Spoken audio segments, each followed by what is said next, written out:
लेकिन उससे पहले रुक करेंगे एक बड़ी खबर का। वैष्णो देवी में चढ़ाई गई 20 टन चांदी नकली निकली है।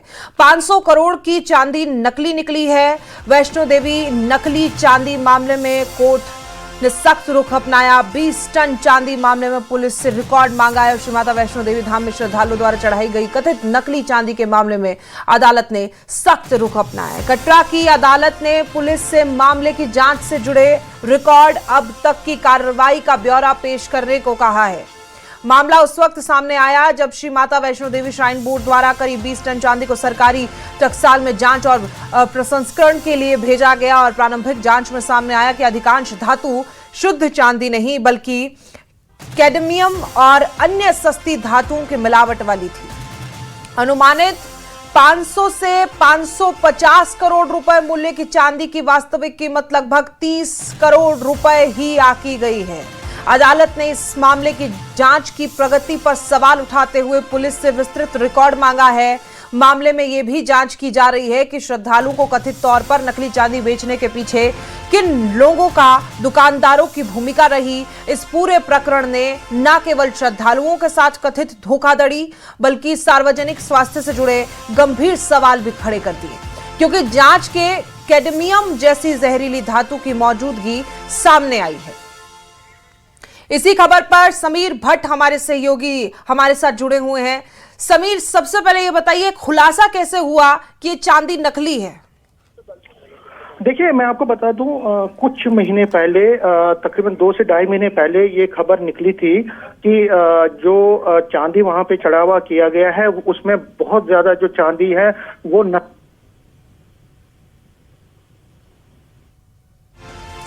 हमारे सहयोगी की आवाज हम तक नहीं पहुंच पा रही है। एक बार फिर से इनका रुख करेंगे, लेकिन अब वैष्णो देवी में 20 टन जो चांदी चढ़ाई गई है वो नकली निकली है। 500 करोड़ की चांदी बताया जा रहा है कि नकली है और इसी पर अब जवाब मांगा गया है। वैष्णो देवी नकली चांदी मामले में कोर्ट ने सख्त रुख अपनाते हुए कहा है कि 20 टन चांदी मामले में पुलिस जल्द से जल्द रिकॉर्ड पेश करे। श्रद्धालुओं की आस्था के साथ खिलवाड़ हुआ है। उन दुकानदारों की भी जांच की जा रही है कि आखिर किन दुकानदारों ने इन श्रद्धालुओं को नकली चांदी बेची है। कटरा की अदालत ने पुलिस से मामले की जांच से जुड़े रिकॉर्ड और अब तक की कार्रवाई का ब्यौरा पेश करने को कहा है। समीर हमारे सहयोगी एक बार फिर से हमारे साथ मौजूद है। समीर, क्या मामला है? देखिए, मैं आपको बता दूं, अगर आपको मेरी आवाज आ रही है तो मैं आपको बता दूं कि कुछ महीने पहले ये खबर निकली थी और मीडिया में बहुत हद तक छाई रही कि जो चांदी है वैष्णो देवी में जो चढ़ावा चढ़ रहा है चांदी का, वो उसमें चांदी, बहुत ज्यादा चांदी जो है वो नकली है या उसमें मिलावट है। उसके बाद ये मामला जो है तूल पकड़ता गया, लेकिन ठोस कार्रवाई इस पे नहीं हुई है। लेकिन दीपक शर्मा एक हैं जो कि आरएसएस से भी जुड़े हैं, एक एडवोकेट भी हैं। उन्होंने एक क्राइम ब्रांच को एक एप्लीकेशन दी और एप्लीकेशन में उन्होंने कहा कि हम चाहते हैं कि इसकी प्रॉपर इन्वेस्टिगेशन होनी चाहिए, क्योंकि ये आस्था से जुड़ा हुआ मसला है और हमें पता चलना चाहिए कि आखिर में मसला क्या है, क्या हुआ है वहां पे, कितनी चांदी है, पूरा इन्वेस्टिगेशन इसकी प्रॉपर होनी चाहिए और कौन लोग इसमें लिप्त हैं। अगर कोई बात हुई है तो वो सामने आनी चाहिए। लेकिन जैसे ही क्राइम ब्रांच को उन्होंने ये मैटर सौंपा तो क्राइम ब्रांच ने उनके मुताबिक, दीपक शर्मा के बारे मुताबिक, उसमें ज्यादा पहल नहीं की। उन्होंने इसमें ज्यादा रुचि नहीं ली, जो दीपक शर्मा का कहना है। तो दीपक शर्मा ने फिर कोर्ट का रुख किया और कोर्ट ने कल एक डायरेक्शन दी है क्राइम ब्रांच को कि 29 तारीख को, यानी कि 29 जुलाई को वो इन पर्सन वहां पे जो उनका एक टॉप ऑफिशियल है वो इन्वेस्टिगेशन कर रहा है, उसको इन पर्सन बोला है कि वो कोर्ट के सामने पेश हों और प्रॉपर फाइल, जो स्टेटस रिपोर्ट है अभी तक की इन्वेस्टिगेशन की, उसको सामने रखे। दीपक शर्मा का कहना है कि ये मामला जो है आस्था के साथ जुड़ा है और हम चाहते हैं कि पूरा इन्वेस्टिगेशन नहीं समीर, इसकी तो जांच होनी चाहिए। जाहिर तौर पर मामला आस्था के साथ जुड़ा है, लेकिन एक सवाल जो दर्शकों के मन में भी आ रहा होगा कि आखिर ये चांदी किसने चढ़ाई थी? ये एक व्यक्ति द्वारा ही चढ़ाई गई है? एक बार विस्तार से बताइए।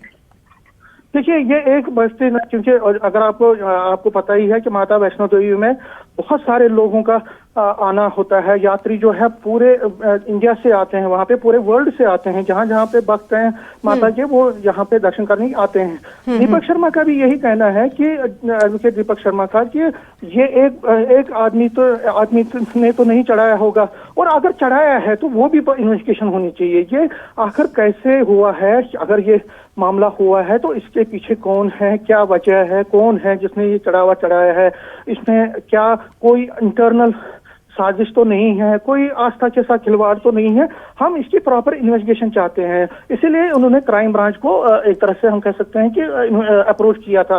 लेकिन क्योंकि क्राइम ब्रांच ने ज्यादा रुचि नहीं इसमें दिखाई, उसके बाद दीपक को अब कोर्ट का सहारा लेना पड़ा है, जिसमें अब 29 तारीख को इन पर्सन क्राइम ब्रांच के ऑफिशियल्स को स्टेटस रिपोर्ट देनी है। तो कहीं ना कहीं दीपक शर्मा भी ये कह रहे हैं कि वो प्रॉपर इन्वेस्टिगेशन चाहते हैं, वो प्रॉपर इसमें तह तक जाने की कोशिश होनी चाहिए क्राइम ब्रांच की तरफ से, और जो आस्था के साथ अगर किसी ने खिलवाड़ किया है तो उसको उसकी सजा मिलनी चाहिए। तो यही एक मुद्दा है जिसको सामने वो रख रहे हैं, क्योंकि अभी आपको पता ही है कि जाहिर है ये जांच तो होनी ही चाहिए, क्योंकि ये अब माता वैष्णो देवी का मुद्दा, इससे पहले राम मंदिर, और अब जगह जगह धार्मिक स्थलों से इस तरह की खबरें सामने आ रही है तो बड़े सवाल खड़े होते हैं। बहुत शुक्रिया आपकी जानकारी के लिए। तो कटरा की अदालत ने अब इसी मामले में जवाब मांगा है पुलिस से, रिकॉर्ड तलब किया है और कहा है पूरा का पूरा ब्यौरा पेश कीजिए।